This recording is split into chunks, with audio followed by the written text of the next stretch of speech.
Hello, everyone. Hello. Can you all hear me okay? Yep. All right, good. I wanted to tell you that most of you know my background, and so you know that I come from a military background. And thank you for those of you who have served. Those of you who have probably recognize that we come from a camaraderie, a brotherhood or a sisterhood. And I have found that again after many years of missing it in my life. I have found it again in the Tea Party. I'm in the trenches with you guys every day, week in and week out, and it is such an honor to serve with you and soon, hopefully, for you.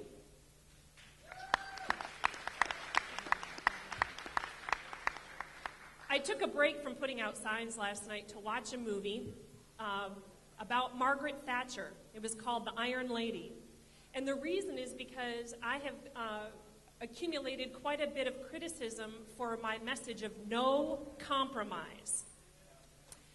So I thought, I'm going to go back to the original and I'm going to find out what she has to say about compromise. And I was truly inspired.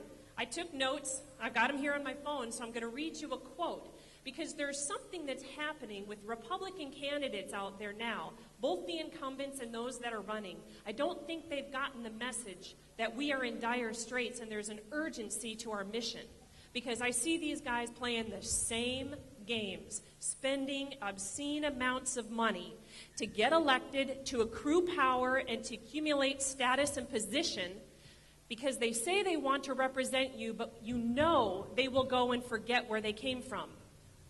So what I'm asking you to do is listen, because this woman had some clear insights. I'd like to read you this quote from her. She said, "If we do not cut spending, we will be bankrupt. Yes, the medicine is harsh, but the patient requires it in order to live. Shall we withhold the medicine? No, we are not wrong. We did not seek election and win in order to manage the decline of a great nation. The people of this country chose us because they believe we can restore the health of our nation and our economy, and we shall do just that, barring a failure of nerve." Yeah, give the lady a hand. The reason I wanted to read that quote to you is because there is a clear difference between the old breed of politician and the new breed that is coming from amongst you. We're coming from out of your ranks. We're serving because we've done the rallies, we've made the phone calls, we've sent the letters, and nobody is listening. So now we're going to go and do the job ourselves.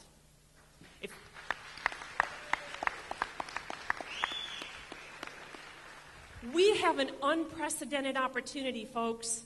We have an opportunity to send one of us because we're already in the trenches. We've fought these wars and we're already scarred. Now, if you were to send us, do you think that we would go and turn our backs on everything that we've already been fighting for, that we've already pledged to do? The difference between a regular politician and one of you is every person sitting next to you will hold your feet to the fire. That's your job. That's where you come in. So, I wanted to talk to you just for a moment about where we're going in the state of Texas, because we already see and we know what's going wrong at the national level, right? Okay. We have an opportunity to stop that and turn it back, and there is one entity on the planet that can stop the federal abuse of power, the overreach and the abuse and the taking over of our states' rights and our personal rights. Do you know what that one entity is? It is the government of the people and the state legislature. And I'm talking about the 10th Amendment. I talk to people and I say, sometimes it's easier for people to understand concepts when we're talking about labels. So I call myself a tenther. And what that means is the state government is constitutionally equipped and mandated to push back the federal government and shove it back into a Constitution-sized box.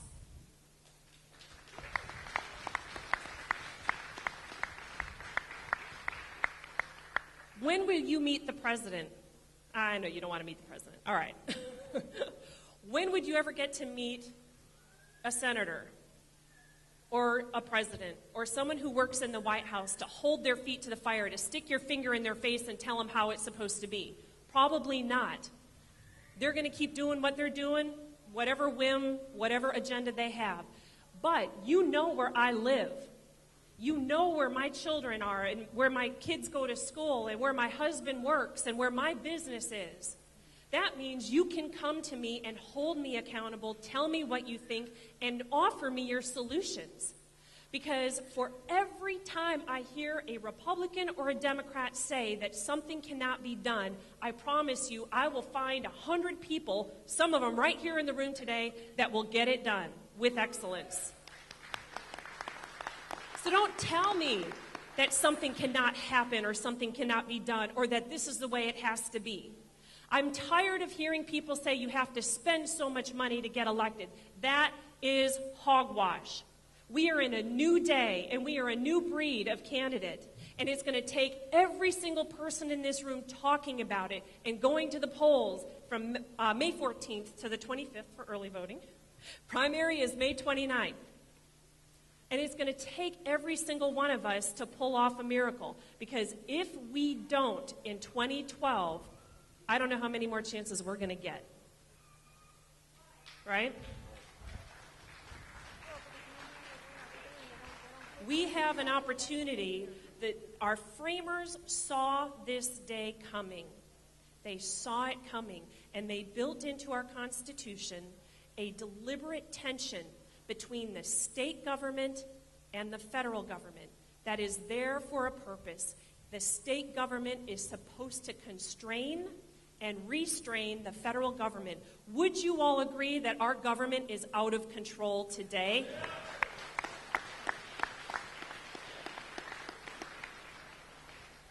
Whatever few powers are not enumerated within the Constitution for the federal government are left to the people, that's us, and to the states.